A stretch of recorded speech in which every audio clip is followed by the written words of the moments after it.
গত ৫-৬ বছরে যে আপনার মশলার দাম সেটি কিন্তু দ্বিগুণ, কিছু ক্ষেত্রে আড়াই গুণ পর্যন্ত বেড়ে গেছে। গত 2 বছরে যে বিভিন্নভাবে আমরা হিসাব পেয়েছি যে প্রায় ১৪৩টা জায়গাতে মাজারে হামলার ঘটনা ঘটেছে।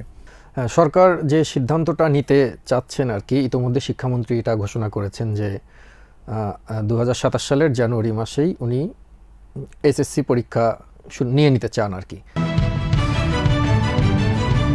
দর্শক, টাইমস টুডেজ হেডলাইন্সে আপনাদের স্বাগত।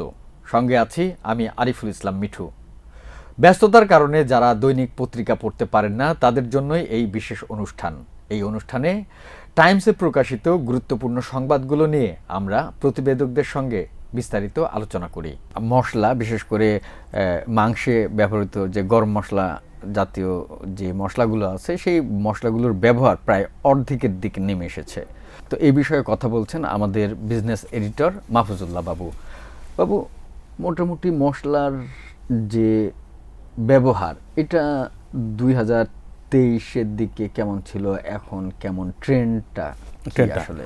ট্রেন্ডটা আমরা মোটা দাগে যেটি দেখছি যে দেশে আমদানির চিত্র, তারপরে যারা মশলা পাইকারি ট্রেড করেন অ্যান্ড অনেক বেশ কয়েকজন কনজিউমারের একটা আমাদের প্রতিবেদনটিতে বক্তব্য এবং তাদের ডাটা আছে। দেখা যাচ্ছে যে গত ৫-৬ বছরে যে আপনার মশলার দাম সেটি কিন্তু দ্বিগুণ, কিছু ক্ষেত্রে আড়াই গুণ পর্যন্ত বেড়ে গেছে। তো আপনি জানেন ডলারের কারণেই 50% একটা হাইক হয়। তারপরে আপনার যে গ্লোবাল সোর্সিংয়ে সেখানে আপনার দাম ওঠানামা করে। প্লাস হচ্ছে আমাদের কাস্টমস, তারা ট্যারিফ ভ্যালুর মতো একটা জিনিস রাখে যে এই দামের কমে শুল্কায়ন করা হবে না। তো এটিও তারা গ্র্যাজুয়ালি বাড়িয়েছে। সব কিছু মিলিয়ে এই দামটা বেড়েছে। আমি যদি আপনাকে বলি যে ব্রডার ইম্পোর্ট প্যাটার্নে যে আপনার 2000 আমরা যদি বলি 21 সালে প্রতি লাখ টন যে এই মশলাগুলো আমদানিতে আমাদের খরচ হচ্ছিল টাকায় ধরেন যে 700 কোটি টাকার মতো রাফলি। এখন এই 1 লাখ টন মশলা আমদানি করতে আমাদের আমদানিকারকদের 1800 থেকে 2000 কোটি টাকার মতো কিন্তু খরচ করতে হচ্ছে। মিনওয়াইল আমদানি বাড়ছিল, প্রতি বছরই বাড়ছিল। আপনি জানেন যে যখন ইকোনমি একটা গ্রোথ ফেজে থাকে, ইনফ্লেশন যখন কন্টেইনড থাকে, তখন মানুষজনের কনজাম্পশন বাড়ে। সেটি ইম্পোর্ট প্যাটার্নেও সেটি আপনার রিফ্লেক্টেড ছিল। 2023 সালে আপনার রেকর্ড আমরা দেখেছি প্রায় 13.5 লাখ টন এই 21 ধরনের মশলার একটা ডাটা আর কি, যেগুলো সাধারণত আমরা আমদানি করে থাকি। দেশে হয়তো কেউ ট্রাই করে, বাট এইটি আসলে বাজারের জন্য হয় না আর কি। তো এই 13.5 লাখ টন থেকে 23 সালে আপনি জানেন যে ইউক্রেন যুদ্ধের পরে ডলারের দাম বাড়ছিল এবং যে এই রাইজিং ফেজে যারা আমদানিকারক তারা তাদের মতো করে আমদানি করে ফেলেছেন। পরবর্তীতে এটি কমতে কমতে কমতে কমতে এখন এই যে 25 সালে এটি 6 লাখ টনের নিচে নেমে এসছে। মানে প্রায় অর্ধেক, প্রায় অর্ধেক, লিটারেলি অর্ধেকেরও নিচে নেমে এসছে আমদানি। কিন্তু দামটা সেই আপনার যে আমি একটা হিসাব আপনাকে দিলাম যে প্রতি লাখ টন মশলায় প্রায় 2000 কোটি টাকা যাচ্ছে, যেটি কিনা 2021 সালেও ছিল আপনার 700 কোটি টাকার মতো। তো আমরা প্রায় 3 গুণের কাছাকাছি দামে মশলা শুল্ক সহ আমদানি করতে হচ্ছে। তো বাস্কেট হিসেবে কি পড়ছে, মানে ধরেন লো ইনকাম পিপলের ক্ষেত্রে একটা স্টোরি আসলে খুব করুণ। এই জন্যই আজকে আমাদের প্রথম পাতার খুব ভালো, I think it's gonna be the lead news. বেশ কয়েকজন যে স্বল্প আয়ের পরিবার, তারা যে মাছ, মাংস, দুধ, ডিম সব কিছুর পেছনে এখন তাদের খরচ বেশি হচ্ছে পরিবারের যে কনজামশনের জন্য, কিন্তু তাদের আয় কিন্তু সেভাবে বাড়েনি। তো সবাই আপনার খরচ কাটছাট করছেন, উচ্চবিত্তরা ছাড়া। খরচ কাটছাটটা মানে একটু পরিষ্কার না, মানে তারা সবকিছুই কমাচ্ছেন। এবং এই মশলা দেখা যাচ্ছে যে তার যতটুক আগে ধরেন 2 কেজির মাংস দিয়ে যে রান্নাটা করতে যতটুক তারা মশলা ব্যবহার করতেন, তারা এই মশলা এখন আগের চাইতে কম ব্যবহার করছেন। অ্যান্ড দ্য ব্রডার প্যাটার্ন হচ্ছে রাফলি আমরা একটা কনক্লুশনে পৌঁছেছি যে এই মশলার কনজামশন দেশের স্বল্প এবং মধ্য আয়ের পরিবারগুলো মিলিয়ে যদি বলি যে 40% মতো কমে গেছে গত 5-6 বছরে। আমাদের একটি গুরুত্বপূর্ণ সংবাদ হচ্ছে যে মাজারে হামলা, এইটা ঠেকানো যাচ্ছে না কোনোভাবেই। সম্প্রতি মিরপুরে শাহ আলী মাজারে হামলার ঘটনা ঘটেছে। সব মিলিয়ে এই যে মাজারে হামলা হচ্ছে এগুলো নিয়ে প্রতিবেদন তৈরি করেছেন আমাদের সিনিয়র রিপোর্টার কামরুজ্জামান খান। কামরুজ্জামান, এই সম্প্রতি আমরা দেখলাম যে রাজধানীর একটা নামকরা মাজার, যেটাকে সুপরিচিত, সেই মাজারে হামলা হলো। এই হামলা আসলে কিভাবে হলো, কারা করলো, এবং এই হামলা আসলে কি মিন করছে? ধন্যবাদ আপনাকে। আপনি জানেন যে এই মাজারে হামলার সংস্কৃতিটা ছিল না আগে। 2024-এর 5ই আগস্টে গণঅভ্যুত্থানে সরকার পরিবর্তনের পর এই কালচারটা শুরু হয়েছে।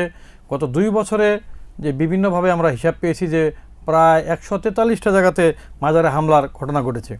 এর মধ্যে একটি মাজারে একাধিকবার হামলার ঘটনা ঘটেছে। দেশের বিভিন্ন মাজারে হামলা করে মাজারে যারা পীর থাকে, যারা মাজারে যারা খাদেম থাকে, তাদের লাশ পর্যন্ত কবর থেকে তুলে নেওয়া হয়েছে। এর মধ্যে একাধিক খুনের ঘটনা, পিটিয়ে নির্মম নৃশংসভাবে হত্যা করা হয়েছে। কুষ্টিয়া, নরসিংদী, সিরাজগঞ্জ, গোয়ালন্দ এইসব জায়গাতেও হামলার ঘটনা উল্লেখযোগ্য। তো আপনি জানবেন যে আইন আসলে কারো নিজের হাতে তুলে নেওয়ার অধিকার নেই। নানান অজুহাতে যে হামলাগুলি হচ্ছে এটা নিয়ে আসলে বিভিন্ন সময় সুশীল সমাজ, রাজনৈতিক মহল থেকে উদ্বেগ জানানো হয়েছে, সরকার এবং পুলিশের পক্ষ থেকে কঠোরতা বলা হয়েছে। এখন আপনি দেখবেন যে এইসব ঘটনাকে কেন হচ্ছে সেটা নিয়ে খোঁজখবর নিয়ে আলাপ করতে গিয়ে জানলাম যে বিভিন্ন মতাদর্শী, ওহাবি, সালাফি, খারেজি যারা মতাদর্শ আছে তাদের সাথে সুফি মতবাদের একটা বিরোধ আছে। এটা শত শত বছর আগের থেকে এটা চলে আসছে। যারা এটা নিয়ে গবেষণা করেন তাদের ভাষ্য হচ্ছে যে যারা সুফিবাদের মতদর্শে বিশ্বাসী তাদের মধ্যে অনেকেই বিভিন্ন রাজনৈতিক সংগঠন আছে, বিশেষ করে জামাত ইসলাম এবং জামাত শিবিরের সাথে সুফিবাদের বিরোধ রয়েছে বলে মনে করে যারা এ নিয়ে গবেষণা করছেন, বিশ্লেষণ মাজারে যারা জড়িত তারা বলছেন।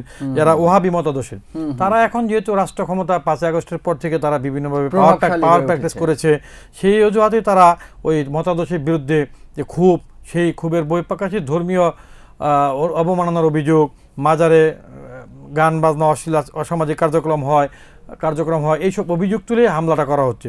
আসলে এই জন্য তো একটা প্রশাসন রয়েছে, প্রত্যেক মাজার পরিচালনার জন্য কমিটি রয়েছে, এখানে বিভিন্ন ওয়াকফ স্টেট কর্তৃক পরিচালিত অনেক মাজার রয়েছে, সেগুলোর জন্য তো সরকার রয়েছে, তদারকি সংস্থা, সমাজ কল্যাণ অধিদপ্তর রয়েছে। সেদিকে প্রেশারকেট না করে এ ধরনের হামলা আসলে অনেক কিছুকেই ইঙ্গিত করে। আপনি দেখবেন যে বৃহস্পতিবার যে ঘটনাটা ঘটেছে মিরপুর শাহ আলী মাজারে, যেটা আপনি বলছিলেন, সেই ঘটনায় পুলিশের পক্ষ থেকে স্পষ্টভাবে বলা হয়েছে জামাত শিবিরের নেতাকর্মীরা, এই 50-60 জন লোক এই মাজারের আশপাশে যারা ছিল, মাজারের মুরিদ, খাদেম, তাদের উপর হামলা চালিয়েছে। যদিও জামাত ইসলামের পক্ষ থেকে এটা প্রত্যাখ্যান করা হয়েছে, অস্বীকার করা হয়েছে। ঢাকা 14 আসন, যেটি মিরপুর এলাকার অন্তর্গত, সেইখানকার যে সংসদ সদস্য জামাত ইসলামীর ব্যারিস্টার আরমান সাহেব, তিনিও এটা প্রত্যাখ্যান করেছেন। তবে আমি আজকেও পুলিশের সাথে কথা বলেছি, ওই লোকাল এলাকার লোকজনের সাথে কথা বলেছি, সবাই বলেছেন যে এটার সাথে জামাত ইসলামের লোকজন সরাসরি যুক্ত। এর আগে গত বৃহস্পতিবারে, প্রত্যেক বৃহস্পতিবার রাত্রে এই শাহ আলী মাজারের সামনে মাজারে উরস হয় এবং গান বাজনার বিভিন্ন আসর বসে বলে আমরা স্থানীয়দের কাছে শুনতে পেরেছি, জানতে পেরেছি। এই বৃহস্পতিবার, আগের বৃহস্পতিবার যুব দলের এক নেতা ওখানকার সাজ্জাদ আলী মিরাজ, তার নেতৃত্বেও কথিত মাদক বিরোধী অভিযানের নামে এই মুরিদ কিংবা মাজারের খাদেম কিংবা মাজারে যারা আসে তাদের উপরে হামলার ঘটনা ছিল। তো একবার শুনলাম যে যুব দল, তারপরের সপ্তাহে হচ্ছে যে জামাত। এটা আসলে আইনের একটা সঠিক প্রয়োগ না থাকার সুযোগটাই সবাই নিচ্ছে। এখন পুলিশের পক্ষ থেকে বলা হচ্ছে যে মাজার কমিটি যদি একটা কমপ্লেন দেয় তাহলে তারা আইডেন্টিফাই করবে, ভিডিও ফুটেজ আছে, সিসিটিভি আছে। এই বিষয়টি আসলে কোনোভাবে কাম্য না। আর পুলিশের 2টা গাড়ি ছিল আপনি জানেন, ওইখানে একাধিক ঘটনাতে পুলিশের উপস্থিতিতেও ঘটেছে। সেক্ষেত্রে পুলিশের হেডকোয়ার্টার্সে আমি কথা বললাম, সংশ্লিষ্ট জেলার এসপি, ডিসিদের সাথে আমি কথা বললাম। তারা বলছে যে মানে হামলাকারীরা সংখ্যা এত বেশি হয় যে পুলিশের যে জনবল যে সংখ্যা তারা পেরে ওঠে না। তবে এক্ষেত্রে অ্যাকশন নেওয়ার জন্য কঠোরভাবে নির্দেশ দেওয়া হয়েছে। যদি পুলিশের কোনো দায়িত্বে গাফলতি, শৈথিল্যতা থাকে তবে তাদেরকে জবাবদিহির আওতায় আনা হয়, কৈফিয়ত তলব করা হয়। এখন পর্যন্ত এই ঘটনায় কি কোনো আটক আছে? মিরপুরের ঘটনা কোনো আটক নেই, বাট এই পর্যন্ত যে আমি 143টি ঘটনা বললাম, পুলিশরা কিন্তু অনেক কম। ঘটনার কথা বলতে চাই যে মিরপুরের ঘটনা লেটেস্ট না, মিরপুরের ঘটনায় কোনো আটক নেই। ঘটে গেল, পুলিশ কাউকে আটক করতে পারেনি। পুলিশ বলছে যে এখন পর্যন্ত তারা সুনির্দিষ্টভাবে শনাক্ত করতে পারেনি, বাট আমরা বিভিন্ন সোর্সে বেশ কয়েকজনকে শনাক্ত করতে পেরেছি। ভিডিও ভাইরাল হয়েছে, তারা বলছে যে চেষ্টা করছে, এখন মামলা এখনো হয়নি। মামলা হবে, তবে মামলাই মুখ্য না, পুলিশ চাইলে তো পারে মামলা মামলা করতে পারে না। পুলিশও পারে, কিন্তু পুলিশের সাথে মাজার কর্তৃপক্ষের কথা হয়েছে। আপনি জানেন যে শাহ আলী মাজার যে ওয়াকফা স্টেট কর্তৃক পরিচালিত, এটার আবার মেন দায়িত্বে আছেন যে তিনি হচ্ছে ঢাকার জেলা প্রশাসক, যিনি দায়িত্বে আছেন। না, আমি বলতে চাচ্ছি যে ধরেন যে এত বড় একটা ঘটনা, কেন ওই মাজার কর্তৃপক্ষকেই কমপ্লেন করতে হবে বা এফআইআর করতে হবে, পুলিশ কেন নিজে করতে পারবে না? না, আপনি জানেন যে জিনিসটা ব্যাপকভাবে আলোচিত হয়েছে এবং পুলিশের পক্ষ থেকে যেটা বলা হয়েছে, আমি মিরপুর জোনের যে পুলিশের ডিসি আছে ওনার সাথে কথা বললাম, ওসি যারা আছে সবাই তারাও চেষ্টা করছে আইডেন্টিফাই করে আইনে আওতার জন্য। বাট বিষয়টা হচ্ছে যে এই পর্যন্ত যত ঘটনা আপনাকে বললাম, পুলিশ রেকর্ডে মামলা হয়েছে মাত্র 26টি এবং অ্যারেস্ট হয়েছে সারা দেশে 67 জন। বাট এইসব ঘটনাতে এক একটা মামলা দেখবেন যে কয়েকশো কয়েক হাজার আসামি, যেমন কুষ্টিয়া ঘটনা, গোয়ালন্দ দেখবেন 4000 5000 আসামি। সেই ক্ষেত্রে যদি সব ঘটনা মিলে 67 জন অ্যারেস্ট হয়, তাহলে তো সেটা বোঝা যায় যে অনেকে এখনও ধরাছোঁয়ার বাইরে আছে। কারণ যারা এই ঘটনাগুলি ঘটায় তারা কিন্তু সোশ্যাল মিডিয়াতে তাদের ছবিগুলি ভাইরাল, সিসিটিভি ফুটেজে ভাইরাল, সবাই কোনো না এই দেশে আছে, কিন্তু তাদেরকে কেন ধরা হচ্ছে না, সেক্ষেত্রে তো পুলিশের ভূমিকা নিয়ে যারা বিভিন্ন সমাজ বিজ্ঞানী, অপরাধ বিশেষজ্ঞ তারা প্রশ্ন তুলেছে। যদিও পুলিশের পক্ষ থেকে বলা হচ্ছে যে তারা সর্বাত্মক চেষ্টা করছেন আইডেন্টিফাই করার জন্য। সম্প্রতি শিক্ষামন্ত্রী এসএসসি এবং এইচএসসি পরীক্ষার নতুন একটা তারিখ ঘোষণা করেছেন, যেটি আগামী বছর থেকে শুরু হবে। তো এই নতুন তারিখ নিয়ে এবং সময় নিয়ে সাধারণ মানুষ, শিক্ষক, অভিভাবক, শিক্ষার্থীদের মধ্যে নানা ধরনের মতামত তৈরি হয়েছে। তো এ বিষয় নিয়ে প্রতিবেদন করেছেন আলিম হায়দার। আলিম হায়দার, এটা নিয়ে এই যে সরকার একটা পলিসি শিফটে গেল, অর্থাৎ ইন্টারমিডিয়েট পরীক্ষাটা 3 মাস এগিয়ে গেল, তো সব মিলিয়ে আসলে এই পলিসিটা কি হলো? মানে অভিভাবকরা কি বলছেন, শিক্ষকরা কি মনে করছেন, মানে এই সময়ের মধ্যে শিক্ষাক্রম শেষ করা যাবে কিনা, কি আসলে? আচ্ছা, হ্যাঁ, সরকার যে সিদ্ধান্তটা নিতে চাচ্ছেন আর কি, ইতোমধ্যে শিক্ষামন্ত্রী এটা ঘোষণা করেছেন যে 2027 সালের জানুয়ারি মাসেই উনি এসএসসি পরীক্ষা নিয়ে নিতে চান আর কি। নর্মালি এখন যেটা হচ্ছে যে এই পরীক্ষাগুলো হয়তো এপ্রিল মাসে শুরু হচ্ছে বা মে মাসে শেষ হচ্ছে, সেই ক্ষেত্রে প্রায় 3 মাসের মতো এগিয়ে আনার পরিকল্পনা তার। এটা শিক্ষাবিদরা বা শিক্ষকরা তারা কিন্তু এটা প্রশংসাই করছেন একদিক থেকে, কিন্তু এত জলদি এই বছরই যে সেটা ইমপ্লিমেন্ট করতে হবে এই জিনিসটা নিয়ে সমালোচনা আছে। শিক্ষাবিদরা বলছেন যে না, এটা আসলে বিশ্বের বিভিন্ন দেশে বা অনেক ভালো ভালো কান্ট্রিগুলোতে একাডেমিক ইয়ারগুলোকে খুব সুন্দরভাবে মেনটেন করা হয়, আমাদের দেশে এটা হয় না। আমাদের দেশে দেখা যায় যে আমাদের প্রি প্রাইমারি থেকে শুরু করে এসএসসিতে বা এইচএসসিতে যেতে যেতে, যেটা ভালো দেশগুলোতে বা ভালো শিক্ষা প্রতিষ্ঠান, ভালো শিক্ষা ব্যবস্থায় যেটা হয়তো 18 বছরের মধ্যে শেষ হয়ে যাওয়ার কথা, 16 বছরের মধ্যে এসএসসি, 18 বছর এইচএসসি, আমাদের দেশে এটা হয়তো 20 বছরও লেগে যাচ্ছে অনেক সময়। কারণ এসএসসি পরীক্ষার সময় একটু ঝুলে যায়, এইচএসসি পরীক্ষার সময় আরেকবার ঝুলে যায়, দেখা যায় 2 বছরের একটা করে কারিকুলাম শেষ করতে আমাদের পরীক্ষা সহ 2.5 বছর লেগে যায় অনেক সময়। সেই ক্ষেত্রে মন্ত্রীর যে ভূমিকা, এটি ভালো, এটি শিক্ষাবিদ শিক্ষকরাও বলছেন ভালো, কিন্তু তারা খুবই মানে ক্ষুব্ধ, অভিভাবকরাও ক্ষুব্ধ যে অলরেডি 2027 সালের জানুয়ারিতে যে শিক্ষার্থীদেরকে এসএসসি পরীক্ষা দিতে বলছেন মন্ত্রী মহোদয়, তাদের অভিভাবকরা বলছেন যে ইতোমধ্যে বছরের অর্ধেক শেষ, এবং শিক্ষকরা বলছেন যে একাডেমিক ক্যালেন্ডারের বাইরেও কিন্তু আরও একটা বড় ধরনের গ্যাপ আছে। সেটা হচ্ছে যে এখন কিন্তু 2026 সালের এসএসসি পরীক্ষা চলছে। হ্যাঁ, এই যে 1 মাস ধরে যে এই পরীক্ষাগুলো চলছে যে কেন্দ্রগুলোতে, এই কেন্দ্রগুলোতে কিন্তু ক্লাস কার্যক্রম বন্ধ আছে। হ্যাঁ, তার মানে একটা রমজানের একটা 1 মাসের ছুটি চলে গেছে, এখন আবার আরেক মাসের একটা ছুটি যাচ্ছে। আর এবছর, বিশেষ করে এবছর জানুয়ারি ফেব্রুয়ারিতে নির্বাচনী ডামাডোল ছিল, বিভিন্ন রকম জটিলতার কারণে দেখা গেছে জানুয়ারি ফেব্রুয়ারিতেও ক্লাস ঠিক মতো হয় নাই। অভিভাবকরা বলছেন যে ক্লাসটা আসলে হয়ই নাই এখনো ঠিকভাবে, হয়তো সামনের কিছুদিন একটু হওয়ার একটা সুযোগ আছে বা হ্যাঁ। এখন এই পরিস্থিতিতে যদি জানুয়ারিতে পরীক্ষা দেওয়া শিক্ষার্থীদের জন্য আসলে কঠিন। ইন্টারমিডিয়েটের ক্ষেত্রে কি মানে উচ্চ মাধ্যমিক শিক্ষার্থীদের কি কোনো ইম্প্যাক্ট ফেলবে সেভাবে? উচ্চ মাধ্যমিক পরীক্ষার্থীদের পরীক্ষাটাও ডিসেম্বরের মধ্যে নিয়ে আসার পরিকল্পনা আছে, কিন্তু এই বছর তাদের উপর ইম্প্যাক্ট পড়তেছে না সেরকম, কারণ তাদের নর্মালি তারা জুন জুলাইয়ে পরীক্ষা দিচ্ছে, এবছরের তারা ওই সময়েই আছে, কিন্তু হয়তো আগামী বছর তাদের সময়টা আগায় আসবে। হ্যাঁ, আমাদের সরকারের পলিসিটা হচ্ছে এখন যে এসএসসি এবং এইচএসসি দুইটাই ডিসেম্বরে নিয়ে নেবে, রানিং ইয়ারের শেষ।